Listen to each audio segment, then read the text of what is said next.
जी student अस्सलाम वालेकुम।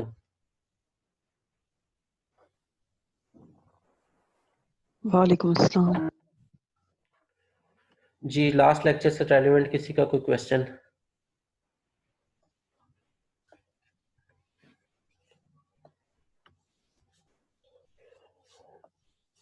जी clear है सबको?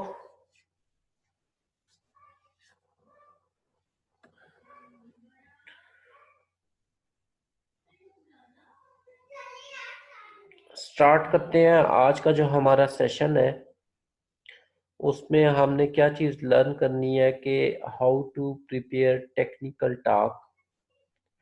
टेक्निकल टॉक मींस कि आप एक कॉन्फ्रेंस की प्रेजेंटेशन दे रहे हैं, आप अपनी थीसिस 1 की प्रेजेंटेशन दे रहे हैं जो कि टॉपिक अप्रूवल होता है, जिसको सिनॉप्सिस अप्रूवल कहा जाता है, या थीसिस 2 की प्रेजेंटेशन दे रहे हैं जिसको डिफेंस की प्रेजेंटेशन कहा जाता है। तो आप वो किस तरह प्रिपेयर करेंगे प्रेजेंटेशन, हर एक स्लाइड किस तरह प्रिपेयर करेंगे, उस पर क्या डाटा होगा और उसको किस तरह प्रेजेंट करेंगे। और सेम चीज़ हम इससे पहले पेपर राइट अप करना, एक जर्नल का पेपर राइट अप करना लर्न कर चुके हैं। पेपर सबमिशन का प्रोसेस हम लर्न कर चुके हैं। जर्नल की अथेंटिसिटी वेरीफाई करना, इम्पैक्ट फैक्टर वेरीफाई करना, ये सारी चीज़ें हम लर्न कर चुके हैं। तो हम इसके साथ ये भी देखेंगे कि एक थीसिस जब आप राइट अप करेंगे तो उसमें कौन से चैप्टर्स हों, किस चैप्टर में कौन सा डाटा प्लेस किया जाए। तो ये हमारे आज के लेक्चर का फोकस है। तो how to prepare technical talk, इसमें सिनॉप्सिस भी आ जाता है। सिनॉप्सिस का जो आप टॉपिक अप्रूवल कराते हैं जिसको कहा जाता है डिफेंस की प्रेजेंटेशन और थीसिस राइट अप। तो हमारा इन 3 एरियाज के ऊपर फोकस होगा। हम इससे पहले इन सब के ऊपर पेपर राइट अप पे डिटेल डिस्कशन कर चुके हैं। जी क्लियर है यहाँ तक सबको? तो सबसे पहले आप जो प्रेजेंटेशन प्रिपेयर करेंगे उसमें किन स्लाइड्स का होना ज़रूरी है और किस सीक्वेंस में होना चाहिए। हर स्लाइड पे जो डाटा प्लेस करेंगे तो हर स्लाइड का ऑर्डर क्या होगा। तो ये चीज़ है। कहता है outline of preparing technical talk या प्रेजेंटेशन। टेक्निकल टॉक मैंने इसलिए कहा कि आप किसी कॉन्फ्रेंस वगैरह में जाके प्रेजेंट कर रहे हैं, या फिर आप अपनी थीसिस 1 की दे रहे हैं, या आप किसी सब्जेक्ट, अभी तक आप जितने सब्जेक्ट पढ़ रहे हैं उसमें टीचर आपको कह देता है कि आपने प्रेजेंटेशन देनी है किसी टॉपिक के ऊपर। तो किसी भी टाइप की प्रेजेंटेशन हो सकती है, तो आप किस तरह प्रिपेयर करेंगे। तो कहता है फर्स्ट जो आपकी प्रेजेंटेशन की टेक्निकल टॉक की स्लाइड होगी उस पर क्या चीज़ होनी चाहिए। आपका रिसर्च का जो टाइटल है, जो आपका टॉपिक है, उसका टाइटल होना चाहिए टॉप पे। उसके बाद सुपरवाइजर का नेम, और उसके बाद को सुपरवाइजर का नेम विद डेजिग्नेशन दोनों, ठीक है। और उसके बाद स्टूडेंट का नेम और विद रजिस्ट्रेशन नंबर। तो ये आपकी जो टेक्निकल टॉक या प्रेजेंटेशन होगी, ये उसकी फर्स्ट स्लाइड के ऊपर ये डिटेल होनी चाहिए। अच्छा, इसमें रिसर्च का टाइटल आपका वही होना चाहिए जो आपके सुपरवाइजर ने फाइनल किया है, या अगर आप थीसिस 2 की प्रेजेंटेशन दे रहे हैं जिसको डिफेंस कहा जाता है, डिफेंस प्रेजेंटेशन, तो जो आप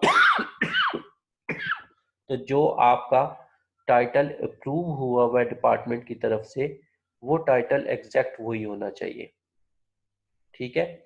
तो ये आपके पास फर्स्ट स्लाइड के ऊपर डाटा है। हाँ, सेकंड चीज ये है कि अगर आपका को सुपरवाइजर है तो आप उसको मेंशन करेंगे, अगर को सुपरवाइजर नहीं है तो आप फिर उसको मेंशन नहीं करेंगे, उसकी हेडिंग भी नहीं देंगे।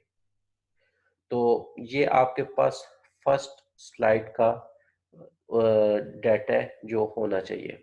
अच्छा, सेकंड जो चीज़ है आपके पास outline of the presentation. Second जो स्लाइड होगी प्रेजेंटेशन की, उसमें आपने अपनी ऊपर हेडिंग जो देनी है आउटलाइन की देनी है, और नीचे उसमें क्या डाटा रखना है वो अभी ये जो पॉइंट नंबर 3 से लेकर ऑनवर्ड सारे पॉइंट्स होंगे, उस सीक्वेंस में उनकी हेडिंग्स आपके पास आनी चाहिए। आउटलाइन, आउटलाइन का मीनिंग ये है कि आप किस सीक्वेंस में कौन सा अपने टॉपिक का पार्ट डिस्कस करेंगे। ठीक है, तो उन जितने भी आगे स्लाइड्स आएंगी, आउटलाइन की स्लाइड के बाद स्लाइड नंबर 3 से लेकर एंड तक, तो हर स्लाइड की कोई ना कोई हेडिंग होगी। ठीक है, तो आउटलाइन के अंदर उसी सीक्वेंस में वो हेडिंग होनी चाहिए। क्लियर है ये बात सबको? किसी का कोई क्वेश्चन? जी स्टूडेंट, किसी का कोई क्वेश्चन? क्लियर है सबको? मतलब सर बुलेट्स में लिख देनी है आउटलाइन वगैरह? जी बिल्कुल, बुलेट्स की फॉर्म में। और पॉइंट जो उसके बाद थर्ड आपकी स्लाइड होगी, उस स्लाइड के ऊपर आपकी टॉपिक की, उस स्लाइड का टाइटल क्या होगा? उसका टाइटल होगा इंट्रोडक्शन। ठीक है, उसकी हेडिंग जो होगी स्लाइड नंबर 3 की, उस हेडिंग का नेम होगा इंट्रोडक्शन। और इंट्रोडक्शन के वाली स्लाइड के नीचे जो डाटा होगा वो बुलेट्स की फॉर्म में, पॉइंट्स की फॉर्म में आपका जो भी टॉपिक होगा उसको आप इंट्रोड्यूस करवा रहे होंगे कि ये टॉपिक है क्या एक्चुअली। ठीक है, लेट्स से आपने कुछ सिक्योरिटी का टॉपिक सिलेक्ट किया हुआ है, तो वो सिक्योरिटी होती क्या है, सिक्योरिटी हार्डवेयर के पॉइंट ऑफ व्यू से, सॉफ्टवेयर के पॉइंट ऑफ व्यू से आप उसे डिफाइन करना चाह रहे हैं। तो ताकि कोई ऐसा पर्सन जिसको उस टॉपिक के बारे में नहीं पता, वो आपके ऑडियंस में बैठा हुआ है, तो उसको आपके टॉपिक की नॉलेज हो जाए। तो आपने थर्ड जो स्लाइड होगी उसका टाइटल होगा इंट्रोडक्शन, और उसके नीचे पॉइंट्स की फॉर्म में आपने अपने टॉपिक के बारे में बताना है, पॉइंट्स बनाने हैं, और फिर उन पॉइंट्स को खुद से डिस्क्राइब करना है। कुछ स्टूडेंट्स इस तरह होते हैं कि वो पूरा पूरा पैराग्राफ लिख देते हैं, तो ये कभी भी एक टेक्निकल प्रेजेंटेशन में इस तरह की चीज डिमांड नहीं की जाती। आप उसके पॉइंट्स मेंशन करेंगे और उन पॉइंट्स को खुद से एक्सप्लेन करेंगे। तो थर्ड जो स्लाइड होगी आपकी, आपने जो भी टॉपिक सिलेक्ट किया हुआ है उससे रेलिवेंट आपने इंट्रोड्यूस करवाना होगा, ताकि ऐसे ऑडियंस जिनको उस टॉपिक की कोई नॉलेज नहीं है उनको भी पता चल जाए। तो इंट्रोडक्शन का डाटा होगा थर्ड स्लाइड के अंदर। फर्स्ट मैंने बताया कि रिसर्च टाइटल, सेकंड स्लाइड का आपके पास हेडिंग होगी आउटलाइन, थर्ड स्लाइड की हेडिंग होगी इंट्रोडक्शन, और उसमें आपके जो टॉपिक होगा उस टॉपिक से रेलिवेंट सारा डाटा प्लेस करेंगे। फोर्थ वाली जो आपके पास स्लाइड आएगी इंट्रोडक्शन के बाद, हो सकता है कि आपका इंट्रोडक्शन एक से ज्यादा पेजेस में चला जाए, तो इस केस में आप फर्स्ट स्लाइड पे तो उसको इंट्रोडक्शन ही लिखते हैं, सेकंड स्लाइड में इंट्रोडक्शन देके उसके साथ 3 डॉट अपेंड कर देते हैं। ठीक है, जिस तरह आप ये मेरी देखें, इस सेकंड स्लाइड की हेडिंग है outline of preparing technical talk presentation, तो अब ये सेकंड थर्ड स्लाइड पे भी यही हेडिंग गई हुई है, तो आप थर्ड स्लाइड पे भी वो हेडिंग देते हैं और साथ इस तरह 3 डॉट प्लेस कर देते हैं, तो इट्स मीन ये प्रीवियसली कंटिन्यू हो रहा है। ठीक है, तो इंट्रोडक्शन हो सकता है आपका एक से ज्यादा स्लाइड पे चला जाए, तो इस केस में थर्ड और फोर्थ स्लाइड फिर आपकी इंट्रोडक्शन की होगी। उसके बाद जो नेक्स्ट स्लाइड आपके पास आती है उसकी हेडिंग आपके पास प्रॉब्लम स्टेटमेंट की होगी। प्रॉब्लम स्टेटमेंट क्या है कि आपने जो प्रॉब्लम सेलेक्ट की, जो रिसर्च टॉपिक सेलेक्ट किया, उस रिसर्च टॉपिक के अंदर कौन कौन सी प्रॉब्लम्स एग्जिस्ट करती हैं, उस रिसर्च एरिया के अंदर कौन कौन सी प्रॉब्लम्स लिस्ट करती हैं, एग्जिस्ट करती हैं। आपने उन प्रॉब्लम्स नेम बताने हैं और उनमें से आपने कौन सी प्रॉब्लम चूज की जिसके ऊपर आपने काम करना है। इन अदर वर्ड्स हमने ये भी डिस्कस किया था कि बेस पेपर की प्रॉब्लम क्या है। ठीक है, अब आपने सपोज किया एक मशीन लर्निंग का एरिया सिलेक्ट किया, टॉपिक सिलेक्ट किया, तो मशीन लर्निंग के अंदर कौन कौन सी प्रॉब्लम्स हैं वो आपने प्रॉब्लम स्टेटमेंट में पहले बुलेट्स की फॉर्म में बतानी है।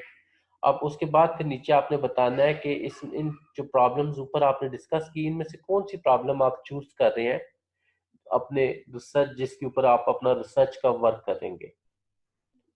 क्लियर है ये बात सबको? तो कहता है कि प्रॉब्लम स्टेटमेंट जो है वो भी लिस्ट की फॉर्म में ही आपने बतानी है, और प्रेफरेबली है कि आप एक्सप्लेन इसको करें इमेज के जरिए या कोई डायग्राम बना के, यानी कोई इमेज ऐसा प्लेस, पहले आप प्रॉब्लम बता रहे हैं कि इस एरिया के अंदर क्या कौन सी प्रॉब्लम है जिसको आप एड्रेस कर रहे हैं, और उसकी कोई डायग्राम से अगर एक्सप्लेनेशन हो सकती है अगर पॉसिबल है, तो आप इस प्रॉब्लम स्टेटमेंट की नेक्स्ट स्लाइड पे आप फिर उसको डायग्राम के जरिए एक्सप्लेन करेंगे। तो ये मैं फिर रिपीट कर रहा हूँ, ये प्रॉब्लम सर ये जो जी सर ये जो बेस पेपर की प्रॉब्लम है सर वो भी साथ बतानी है, या सिर्फ जी जो हम बिल्कुल जिसके ऊपर हम बिल्कुल। काम कर रहे हैं वो भी बतानी है? देखें, पहले तो आपने प्रॉब्लम स्टेटमेंट के अंदर इस एरिया के अंदर जो एरिया आपने सेलेक्ट किया कौन कौन सी प्रॉब्लम एग्जिस्ट करती हैं वो लिस्ट करनी है, ठीक है ये। अच्छा, उसके बाद फिर आपने अपनी प्रॉब्लम, उन प्रॉब्लम में से कोई एक प्रॉब्लम आपने चूज की होगी, उस रिसर्च एरिया के अंदर जो प्रॉब्लम्स एग्जिस्ट करती हैं वो आपने पहले बताई, अब उनमें से कोई एक प्रॉब्लम आप उठा रहे हैं और वही बेस पेपर की प्रॉब्लम होगी। समझ जी सर, लगी ये बात? जी तो सर समझ आ गई। पॉसिबल प्रॉब्लम्स है कौन सी उस रिसर्च एरिया के अंदर वो बतानी है, उनमें से आपने कौन सी सिलेक्ट की। आप जो प्रॉब्लम सिलेक्ट करेंगे उससे रेलिवेंट कोई बेस पेपर आपने सिलेक्ट किया होगा, ठीक है। ठीक तो वो फिर उसकी प्रॉब्लम उस बतानी होगी, वो वही प्रॉब्लम होगी जो ऊपर पॉसिबल आपने बताई होगी। ठीक। उसके बाद नेक्स्ट जो आपके पास स्लाइड है, aim and objectives of your research topic. जो टॉपिक आपने सिलेक्ट किया है उसके एम एंड ऑब्जेक्टिव्स क्या है, हेडिंग उसकी क्या होगी, एम एंड ऑब्जेक्टिव्स उस स्लाइड की। तो मैंने बताया था कि आपका रिसर्च का नॉर्मली एक ही एम होता है, उस एम को अचीव करने के लिए जो टास्क जो आप टास्क परफॉर्म करते हैं, जो एक्शंस आप परफॉर्म करते हैं वो आपके ऑब्जेक्टिव्स कहलाते हैं, ठीक है। तो मैंने बताया था कि एम क्या है कि आप जिस आपकी जो रिसर्च का टाइटल है वो आपका एम होगा, और उसको अचीव करने के लिए आपने जो स्टेप्स उसके डिफाइन किए होंगे, कि स्टेप्स क्या हो सकते हैं कि आप उसकी कंप्यूटेशनल कम्प्लेक्सिटी लेट से रिड्यूस कर रहे हैं, कोई एल्गोरिथम है, आप ये कर रहे हैं कि उसकी एक्यूरेसी कम है तो आप एक्यूरेसी इंप्रूव कर रहे हैं। तो एम्स एंड ऑब्जेक्टिव, एक तो इस तरह आप पेपर रीड आउट करके आपको पता चल जाएंगे, दूसरा आप जेनेरिक भी नेट पे सर्च कर सकते हैं कि एक पर्टिकुलर लेट से मशीन लर्निंग का कोई टॉपिक है तो उसके एम्स एंड ऑब्जेक्टिव्स क्या है, ठीक है। तो उस वहां से भी आप डिफाइन कर सकते हैं। तो नॉर्मली मैंने बताया था, इससे पहले हमने डिस्कस किया था कि एम क्या होता है कि आपकी रिसर्च का जो टॉपिक है, जो आपने एग्जैक्ट टाइटल सेलेक्ट किया, और उसको अचीव करने के लिए जो आप एक्शंस परफॉर्म करेंगे, स्टेप वाइज जो एक्टिविटीज परफॉर्म करेंगे वो आपके ऑब्जेक्टिव्स कहलाएंगे। क्लियर है ये बात सबको? तो ये भी आपकी बुलेट्स की फॉर्म में ही होंगे, पूरी प्रेजेंटेशन आपकी बुलेट्स की फॉर्म में ही प्रेजेंट करते हैं। उसके बाद आपके पास जो स्लाइड होगी उसमें रिलेटेड वर्क उसकी हेडिंग होगी, ठीक है। रिलेटेड वर्क वाले सेक्शन में आप क्या करेंगे, जो रिलेटेड वर्क के आगे फिर 4 से 7 पेपर्स आपने सेलेक्ट करने हैं, 4 to 7 पेपर्स, ठीक है। तो इन 4 to 7 पेपर्स में आपने क्या करना है, जो मोस्ट सबसे पहले ये जो 4 to 7 पेपर्स होंगे, पहली रिक्वायरमेंट ये है कि ये रिसेंट ईयर्स में पब्लिश हुए हों। लेट से आज आप 2020 में कोई टॉपिक अप्रूव करवा रहे हैं, तो आपने जो पेपर डिस्कस करने होंगे अपने टॉपिक से मोस्ट रेलिवेंट जिन्होंने काम किया होगा वो 2020 में पब्लिश हुए हों, वो पेपर सेलेक्ट करने हैं। 2020 में नहीं है तो 2019 वाले सिलेक्ट कर लें, 2019 वाले नहीं है तो 2018 वाले सिलेक्ट कर लें। तो नॉर्मली कहा जाता है कि लास्ट 5 ईयर्स में जो पब्लिश हुए हो पेपर वो आप सिलेक्ट करके डिस्कस करेंगे अपने टॉपिक से रेलिवेंट, ठीक है। वो किस तरह डिस्कस करेंगे, आप पेपर 1 सिलेक्ट करते हैं, लेट से वो 2020 में पब्लिश हुआ, तो उस पेपर के अंदर उसकी ब्लॉक डायग्राम होगी मेथोडोलॉजी की, ठीक है। आपने उस मेथोडोलॉजी वाली डायग्राम स्निपिंग टूल से उस पेपर से एक्सट्रैक्ट कर लेनी है, और एक्सट्रैक्ट करके आपने अपने पास यहाँ पे स्लाइड में ऐड कर लेनी है। अब स्लाइड में ऐड करने का क्या सीक्वेंस होगा ये जरा चेक कर लें। यहाँ पे आपके पास आएगा उस पेपर का एग्जैक्ट टाइटल, ठीक है, जिसको आप प्रेजेंट कर रहे हैं। उसके बाद ब्रैकेट में आप डाल दें उसका जर्नल स्लैश कॉन्फ्रेंस का नेम, ठीक है, उसका ईयर, पब्लिशिंग ईयर, ठीक है, और उसके बाद जर्नल का नेम या कॉन्फ्रेंस का नेम आप बता चुके हैं, ठीक है, वो किस ईयर में पब्लिश हुआ, और उसके बाद उस जर्नल, अगर जर्नल पेपर है तो जर्नल का impact factor with publisher name, ठीक है। ये आपके रिलेटेड वर्क वाला जो पहला पेपर होगा ये उसकी हेडिंग होगी। पेपर का टाइटल,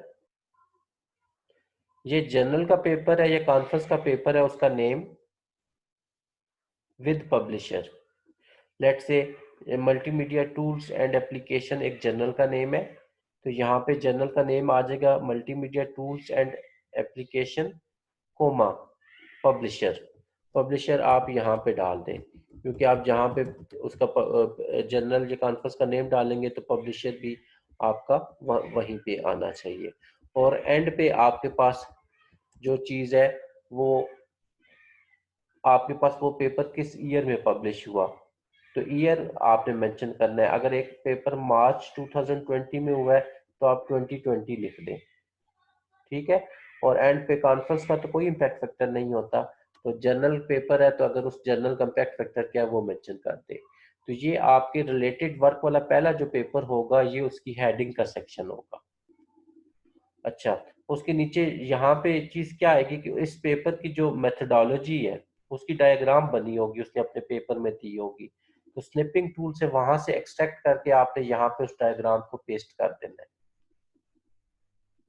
और उसके बाद नेक्स्ट स्लाइड पे इसकी, क्योंकि ये एक इस पेज पे तो स्लाइड ही आएगी, नेक्स्ट स्लाइड पे दोबारा आपका, लेट से ये नेक्स्ट स्लाइड पे गया तो उसका टाइटल ये सारा आपने एज इट इज कॉपी कर देना है, ठीक है। और नेक्स्ट स्लाइड पे इस पेपर में, इस पेपर की जो प्रॉब्लम थी, कौन सी प्रॉब्लम इसने एड्रेस की, और इस पेपर के प्रॉस क्या है, कॉन्स क्या है। क्लियर है ये बात? किसी का कोई क्वेश्चन? रिलेटेड वर्क में मैंने यहां पे बताया कि आपने 4 to 7 पेपर सिलेक्ट करने हैं रीसेंट जो पब्लिश हुए हों। प्रेफर्ड है कि आप जर्नल पेपर सिलेक्ट करें और अच्छे जर्नल्स के। मैंने बताया था कि स्प्रिंगर का हो गया, एल्सवेयर का हो गया, उस सैज का हो गया, एमडीपीआई का हो गया, ठीक है, हिंदावी का हो गया, टेलर एंड फ्रांसिस हो गया, तो ये वेल नोन जर्नल्स हैं, वेल नोन पब्लिशर्स हैं। तो अच्छे जर्नल पेपर सेलेक्ट करने, कॉन्फ्रेंस में भी conference A B C type की कॉन्फ्रेंस होती हैं तो उनके हो सकते हैं। पहली प्रेफरेंस जर्नल पेपर्स, तो आपने 4 to 7 जर्नल्स पेपर रिसेंटली जो पब्लिश हुए हो अच्छे जर्नल्स में वो डाउनलोड करने हैं। उनमें से पहला पेपर यानी फर्स्ट जो पेपर आपने डाउनलोड किया तो उसकी जो स्लाइड होगी उस पेपर का एग्जैक्ट टाइटल क्या था, वो किस जर्नल या कॉन्फ्रेंस में पब्लिश हुआ, उसका नेम, उसका पब्लिशिंग ईयर और उसका इम्पैक्ट फैक्टर, ठीक है, ये मेंशन करेंगे। ये उस स्लाइड का फर्स्ट पेपर की जो रिलेटेड वर्क की स्लाइड होगी उसका टाइटल होगा, और नीचे उसकी डायग्राम उस पेपर की मेथोडोलॉजी जो है वो as it is snipping tool से कॉपी पेस्ट कर लेनी है। और थर्ड, उसके बाद जो नेक्स्ट स्लाइड होगी उस पेपर में कौन सी प्रॉब्लम एड्रेस हुई, उस प्रॉब्लम का नेम, उसको फिर आपने खुद से एक्सप्लेन करना है, और उसके प्रॉस एंड कॉन्स, उस पेपर के अंदर, उस पेपर में जो टेक्निक प्रपोज की गई उसके बेनिफिट्स क्या है, उसके ड्रॉबैक्स क्या है, ठीक है। तो ये आपके पास एक रिसर्च पेपर का रिलेटेड वर्क का पेपर होगा, उसको प्रेजेंट करने का मेथड होगा। इसी तरह फिर आपने नेक्स्ट स्लाइड ऐड करनी है, उसमें नेक्स्ट पेपर का टाइटल आएगा, वो जर्नल का पेपर था या कॉन्फ्रेंस का, उसका नेम आएगा, उसके बाद उसका पब्लिशिंग ईयर और उसका इम्पैक्ट फैक्टर आएगा, और इसी तरह फिर उसकी डायग्राम आएगी मेथोडोलॉजी की, और नेक्स्ट स्लाइड पे उसकी प्रॉब्लम जो उस पेपर में एड्रेस हुई और उसके प्रॉस एंड कॉन्स। जी मोहम्मद फयाज, आप क्वेश्चन कर रहे हैं? जी सर, अस्सलाम वालेकुम। जी वालेकुम सलाम। अच्छा सर जी, ये जो प्रोज एंड कॉन्स हैं, ये जो हमारा बेस पेपर हो गए उसके बताने हैं ना? नहीं, ये प्रॉस ये जो एंड हमारा अपना, कॉन्स जो आप रिलेटेड वर्क का पेपर सिलेक्ट कर रहे हैं, मोस्ट रेलिवेंट पेपर, उसके बताने हैं। बेस पेपर को तो आप जो प्रॉब्लम स्टेटमेंट है उसमें बता चुके होंगे। जी सर। क्लियर है ये बात? जो नहीं सर, प्रीवियस यहाँ प्रॉब्लम पर जो हमारा सर जो हमारा अपना जो हम पेपर लिखने जा रहे हैं उसके प्रोज एंड कॉन्स होंगे यहाँ पर? नहीं नहीं, रिलेटेड वर्क मैंने बताया कि आपने 4 से 7 पेपर डाउनलोड करने हैं जो आपके इससे पहले जो लोगों ने आपके टॉपिक से रेलिवेंट काम कर चुके हैं उनके। जी जी ठीक है, उनकी ये मैं बात कर रहा हूँ। जो बेस ठीक पेपर है ना, वो आप यहाँ पे प्रॉब्लम स्टेटमेंट में बता चुके हैं। या आप ये भी कर सकते हैं कि बेस पेपर की यहाँ पे प्रॉब्लम तो बता दी कि आप इस प्रॉब्लम पे काम कर रहे हैं, तो बेस पेपर को उन 4 से 7 पेपर के अंदर एक बेस पेपर भी शामिल कर ले। कुछ लोग ये प्रैक्टिस भी फॉलो करते हैं। जी जी। ठीक है, तो बेस पेपर की बतानी है मेथोडोलॉजी, उसकी ब्लॉक डायग्राम। बेस पेपर मैंने बताया था कि वो पेपर होता है जिसकी प्रॉब्लम को आप सिलेक्ट करके उसमें आप फ्यूचर वर्क करने जा रहे हैं। उसकी में कोई प्रॉब्लम आपने फाइंड आउट की और उसका सलूशन आप देने जा रहे हैं। सर जी, क्लियर वो है? जो हमने 4-5 पेपर मतलब हमने देखे हैं लेटेस्ट जो हैं इस प्रॉब्लम के रिलेटेड हैं, उनमें बताना है कि ये सब में ये प्रॉब्लम आ रही थी और हम इसको सॉल्व करने जा रहे हैं। जी बिल्कुल ऐसे ही है। जी, ओके सर। तो ये thank you sir. Related work में 4 to 7 पेपर्स हैं, तो ये पहले पेपर का ये लेआउट है। ठीक है, इसी तरह सेकंड पेपर की 2 स्लाइड बनेगी, थर्ड की, फोर्थ की। तो नॉर्मली ऑन एवरेज 3 to 7 कहा जाता है। ठीक है, 3 to 7 पेपर्स तो आपने ये ऐड करने होंगे। तो 3 पेपर्स भी अगर आप ऐड करें तो हर एक पेपर की 2 स्लाइड के पॉइंट ऑफ व्यू से 6 स्लाइड आपकी रिलेटेड वर्क की बच जाती है। क्लियर है बात सबको? किसी का कोई क्वेश्चन? तो कहता है रिलेटेड वर्क का 4 to 7 papers, U's block diagram of these papers and list research contributions and limitations of these research papers. पहला पेपर आया तो उसकी रिसर्च कंट्रीब्यूशन क्या है, उसकी लिमिटेशन क्या है, प्रॉस एंड कॉन्स की मैं बात कर रहा था। ठीक है, use relevant papers published in recent years and published in reputed well known journals and publishers, high quality impact factor journals. तो जो 4 से 7 पेपर्स आपने सेलेक्ट करने होंगे वो वेल नोन जर्नल्स हो, जिनका वेल नोन पब्लिशर हो, वो सिलेक्ट करने हैं, और उनका high quality high impact factor हो, उसको आपने प्रेफर करना है। तो जब भी आप जिसको आप टॉपिक प्रेजेंट कर रहे हैं, टीचर्स जो पैनल आपका बैठा हुआ है, जब आप उसके मोस्ट रेलिवेंट पेपर डिस्कस करेंगे तो वो उस पेपर का रेलिवेंट आपसे क्वेश्चन पूछेगा कि ये जो पेपर आप डिस्कस कर रहे हैं ये किस जर्नल में पब्लिश हुआ है, उसका पब्लिशर कौन है, उसका इम्पैक्ट फैक्टर कितना है, किस ईयर में पब्लिश हुआ। तो जब आप पहले से ही वो चीज स्लाइड में डाल देंगे तो आप उनको ये चीज क्लियर हो जाएगी कि स्टूडेंट को ये सारी चीजें पता है। क्लियर है ये बात? एक पेपर किस तरह सिलेक्ट करना था, वो सारे पैरामीटर्स, वो यही पैरामीटर्स हैं, उनको स्टूडेंट ने फॉलो किया हुआ है। क्लियर है ये बात सबको? किसी का कोई क्वेश्चन? नो। जी, नो सर।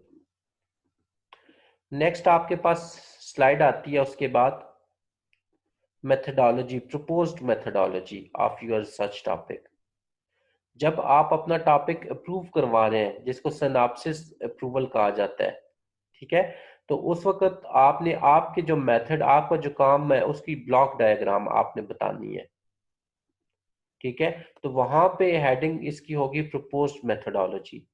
और जब आप डिफेंस की प्रेजेंटेशन दे रहे हैं, टॉपिक अप्रूव हो चुका, उसके बाद काम कर लिया आपने, फाइनल थीसिस 2 की प्रेजेंटेशन दे रहे हैं, तो वहां पे इस चीज के केस में प्रपोज मेथडोलॉजी के बजाय इसकी हेडिंग हो जाएगी मेथडोलॉजी। ठीक है, तो आपने फिर ये जो मेथडोलॉजी की स्लाइड होगी, इसमें आपने जो अपने काम की मेथडोलॉजी यूज की उसकी ब्लॉक डायग्राम आपने प्रेजेंट करनी होगी कि किस तरह इनपुट से लेकर आउटपुट आने तक आपने क्या प्रोसीजर फॉलो किया उस प्रॉब्लम को सॉल्व करने के लिए। क्लियर है ये बात सबको? जी स्टूडेंट, किसी का कोई क्वेश्चन मेथोडोलॉजी से रेलिवेंट? सर ये क्वेश्चन ये था कि सर जब सिनॉप्सिस देते हैं तो सर उसमें भी हमारा रिलेटेड वर्क आएगा, जैसे भी ये फाइनल थीसिस 2 के अंदर हम रिलेटेड वर्क बता रहे हैं? नहीं, सिनॉप्सिस में ही आता है, दोनों में ये चीज आती है रिलेटेड वर्क, थीसिस 1 तो में सर भी और थीसिस ठीक है 2 में भी। सर, दोनों में सेम हो सकता है या डिफरेंट? रिलेटेड वर्क तो दोनों का सेम ही होगा। ठीक है। हाँ, ये हो सकता है कि आपने थीसिस 1 में जो रिलेटेड वर्क के लिए पेपर दिए उस वक्त आपने टॉपिक को इम्प्लीमेंट नहीं किया था, ठीक है। जब थीसिस 2 में जाते हैं तो उस वक्त और ज्यादा क्लियर हो चुके होते हैं आपके कंसेप्ट, तो आप वहां पे वो रिलेटेड वर्क वाले पेपर चेंज कर सकते हैं, क्योंकि उस वक्त आपको और ज्यादा पता चल चुका होता है, आप एक काम को इम्प्लीमेंट करके उसको राइट अप कर चुके होते हैं, तो आप वो रिलेटेड वर्क वाले पेपर चेंज कर सकते हैं। लेकिन बेस पेपर मोस्टली सेम रहता है जिसकी प्रॉब्लम आपने एड्रेस की होती है। ठीक है। अच्छा, उसके बाद नेक्स्ट जो स्लाइड होगी उसमें परफॉर्मेंस एवेल्युएशन पैरामीटर्स आप बताएंगे, उसकी हेडिंग भी यही होगी, परफॉर्मेंस एवेल्युएशन पैरामीटर्स। तो आपका जो रिसर्च टॉपिक है उसकी परफॉर्मेंस आप किन पैरामीटर्स की बेस पे मेजर कर रहे हैं? आपने कहा कि आपकी परफॉर्मेंस आई 80%, ठीक है। तो 80% क्या एक्यूरेसी है ये, या कंप्यूटेशनल कम्प्लेक्सिटी है ये? तो हर एक टॉपिक के परफॉर्मेंस मेजर करने के पैरामीटर्स होते हैं, डिपेंड करता है कि आपने किस फील्ड का टॉपिक सिलेक्ट किया है। लाइकवाइज हमने पेपर जो डिस्कस कर रहे थे उसमें परफॉर्मेंस के पैरामीटर्स जो उनसे थे, प्रिसीजन हो गया, रिकॉल हो गया, average precision, mean average precision, TPR, FPR, true positive rate, false positive rate, तो ये पैरामीटर्स थे। ये मशीन लर्निंग के एल्गोरिदम्स के हैं। क्वेश्चन ये भी है कि आप परफॉर्मेंस के पैरामीटर्स किस तरह एवेलुएट फाइंड आउट करेंगे? तो आपने जो रेलिवेंट 4 से 7 पेपर्स डाउनलोड किए हैं उनके एक्सपेरिमेंट्स एंड रिजल्ट का जो सेक्शन 4 था उसमें आप चले जाए, तो वहां पे उन्होंने लिखे होते हैं। तो क्योंकि आपने वो रेलिवेंट पेपर्स अपने काम से रेलिवेंट सेलेक्ट किए हैं, तो आपके काम के भी पैरामीटर्स फिर वही होंगे। क्लियर है ये बात सबको? तो 2 से 3 पेपर्स देखेंगे तो आपको वहां से कॉमन पैरामीटर्स आप फाइंड आउट कर लेंगे। अगर एक रेलिवेंट पेपर है वो प्रिसिजन की फॉर्म में अपनी एल्गोरिदम की परफॉर्मेंस मेजर कर रहा है, तो आपने भी अपने एल्गोरिदम की जो परफॉर्मेंस है वो प्रिसिजन वाले पैरामीटर्स की बेस पे ही मेजर करनी है, तभी उसका उसके साथ कंपैरिजन बन सकता है। अच्छा, सेकंड इंपॉर्टेंट चीज है, ये जो 4 से 7 पेपर्स होंगे ये आपके वो पेपर्स होते हैं जिनसे आप कंपैरिजन करते हैं जब आपके रिजल्ट्स आ जाते हैं। तो थीसिस 2 में अगर आप ये चेंज कर रहे हैं तो मेक श्योर कर लें कि ये वे पेपर वही हों जिनसे आप कंपैरिजन कर रहे हैं। सेक्शन 4 के अंदर जो मैंने पेपर राइटअप में कंपैरिजन की बात की थी। क्लियर है ना ये बात? जी सर। तो उसके बाद परफॉर्मेंस के पैरामीटर्स, अच्छा परफॉर्मेंस एवेल्युएशन पैरामीटर्स ये हेडिंग होगी। नीचे फर्स्ट पैरामीटर का नेम प्रिसिजन, और प्रिसिजन कैलकुलेट क्या, प्रिसिजन को डिफाइन करना है और फिर उसकी मैथमेटिकल इक्वेशन आपने प्लेस कर देनी है। इसी तरह फिर सेकंड पैरामीटर का नेम आएगा, उसकी डेफिनेशन, उसको डिफाइन कैसे करते हैं, और फिर उसकी मैथमेटिकल इक्वेशन। तो ये 1 से 2 स्लाइड में आपकी जा सकती है प्रेजेंटेशन। उसके बाद आपने डेटा सेट्स बताने हैं कि आपने अपने एल्गोरिदम की परफॉर्मेंस किन किन डेटा सेट्स को यूज करते हुए मेजर की। तो इस केस में डेटा सेट्स उसकी हेडिंग होगी, नीचे फर्स्ट डेटा सेट का नेम आएगा, फिर उस डेटा सेट की डिस्क्रिप्शन। एक डेटा सेट की डिस्क्रिप्शन क्या है कि लेट्स से कोई इमेज प्रोसेसिंग का डेटा सेट है, तो इस डेटा सेट के अंदर टोटल इमेजेस कितने हैं, हर एक और इमेज कौन कौन सी क्लासेस यूज की हमने?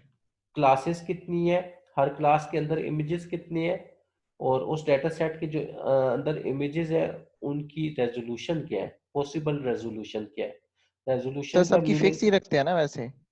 ये डिपेंड करता है आपके डाटा सेट पे। आप खुद से नहीं रखते, जो डाटा सेट पब्लिकली अवेलेबल आप डाउनलोड करते हैं वही आप यूज करते हैं। तो तो लेकिन नॉर्मली वो बाद में रेजोल्यूशन, मतलब, जी जी, पिक्चर्स को मतलब एक रेजोल्यूशन में तो दे सकते हैं अगर आप चाहें तो। नहीं, अगर आप इस तरह का काम करेंगे तो आप अपने डाटा जी जी। सेट को 22 बना रहे हैं।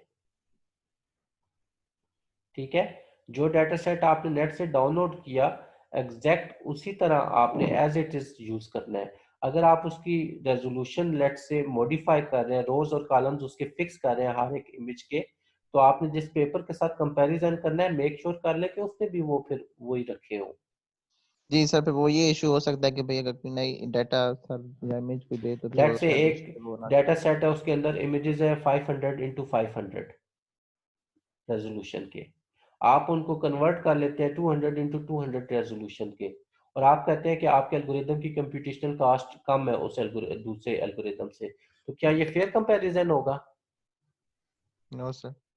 आपने तो 500 बाय 500 डाटा सेट के अंदर ओरिजिनल रेजोल्यूशन इमेज की थी, हर एक इमेज की रेजोल्यूशन 500 इंटू 500 थी।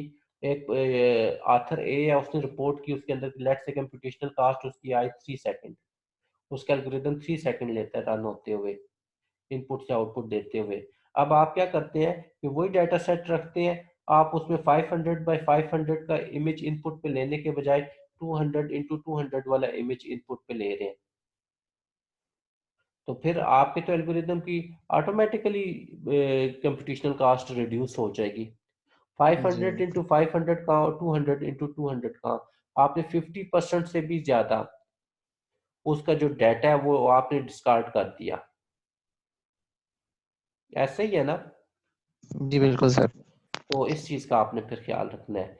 तो डाटा सेट्स नॉर्मली एक अच्छे रिसर्च पेपर को अगर आपने इम्पैक्ट फैक्टर जर्नल में पब्लिश करना है तो उसके लिए कहा जाता है कि 3 से ज्यादा डाटा सेट्स हों, 3 या इससे ज्यादा डाटा सेट्स हों, इससे कम ना हो। क्लियर है ये बात सबको? Yes sir. उसके बाद आपके पास आता है रिक्वायर्ड हार्डवेयर सॉफ्टवेयर रिसोर्सेज। तो आपने 3 to 6 डाटा सेट्स, उनके नेम विद डिस्क्रिप्शन, आपने उसकी एक स्लाइड बनानी है और वो बताने हैं। अच्छा, ये डाटा सेट्स आपके रिसर्च फील्ड, जो रिसर्च टॉपिक है उससे रेलिवेंट हो। आप ने जो रेलिवेंट 4 to 7 पेपर्स डाउनलोड किए हैं उनके एक्सपेरिमेंट्स एंड रिजल्ट के सेक्शन में जाएंगे तो वहां पे आपको डाटा सेट के नेम विद डिटेल मिल जाएगा। ठीक है, तो वहां से आप ये इंफॉर्मेशन गैदर कर सकते हैं, कैप्चर कर सकते हैं। उसके बाद जो नेक्स्ट स्लाइड आपके पास होगी रिक्वायर्ड हार्डवेयर सॉफ्टवेयर रिसोर्सेज की होगी, कि आप जो काम कर रहे हैं, जो एल्गोरिदम डिजाइन कर रहे हैं, उसके लिए हार्डवेयर कौन सा चाहिए, कंप्यूटर की क्या स्पेसिफिकेशन होनी चाहिए, और अगर कोई सॉफ्टवेयर चाहिए तो सॉफ्टवेयर के नेम। लाइक आप मैटलैब पे काम कर रहे हैं तो मैटलैब से पहले आपको विंडोज तो चाहिए होगी ना, विंडोज का प्लेटफॉर्म या लाइनक्स का प्लेटफॉर्म, उसका नेम देना है। 32 बिट आर्किटेक्चर चाहिए विंडो का या 64 बिट, वो मेंशन करना है। और सॉफ्टवेयर में मैटलैब होगी, पाइथन हो गया, जो भी सॉफ्टवेयर आपको टूल्स चाहिए या कोई लाइब्रेरी आप चूज कर रहे हैं तो वो लाइब्रेरी का नेम वगैरह आप इस स्लाइड के अंदर मेंशन करेंगे। और सर और क्या जो लास्ट, सिस्टम की रिक्वायरमेंट्स होती हैं वो भी ऐड करते हैं? जी बिल्कुल, रैम कितनी है, प्रोसेसर किस कैपेसिटी का चाहिए, ग्राफिक्स कार्ड अगर है तो जी वो जी। आपने मेंशन करना है, हार्ड डिस्क लगाई है तो वो कितनी कैपेसिटी की हो, तो ये रिक्वायर्ड हार्डवेयर ठीक है। रिसोर्सेज में आता है। आपको कैमरा तो नहीं चाहिए, अपना काम जो कर रहे हैं, कोई एल्गोरिदम डिजाइन कर रहे हैं, हो सकता है उसमें कैमरा आपको हाई डेफिनेशन वाला चाहिए हो, वो सारी चीजें बताएंगे। तो हार्डवेयर सॉफ्टवेयर रिसोर्सेज की स्लाइड बनाएंगे और उसके अंदर वो मेंशन करेंगे।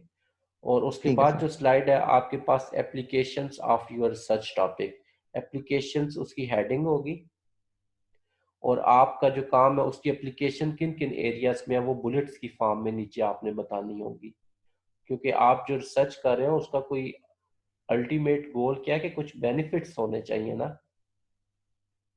तो यस। वो आपने एप्लीकेशंस जो जो बनती हैं आपके रिसर्च टॉपिक की, वो आपने बुलेट्स की फॉर्म में नीचे लिस्ट करनी है। और एंड पे आपके पास रेफरेंसेस होंगे, ये वो रेफरेंसेस होंगे जो आपने इस प्रेजेंटेशन के अंदर पेपर्स यूज किए हैं या जो डाटा यूज किया उसके रेफरेंसेस। क्लियर है ये बात सबको? ठीक है सर।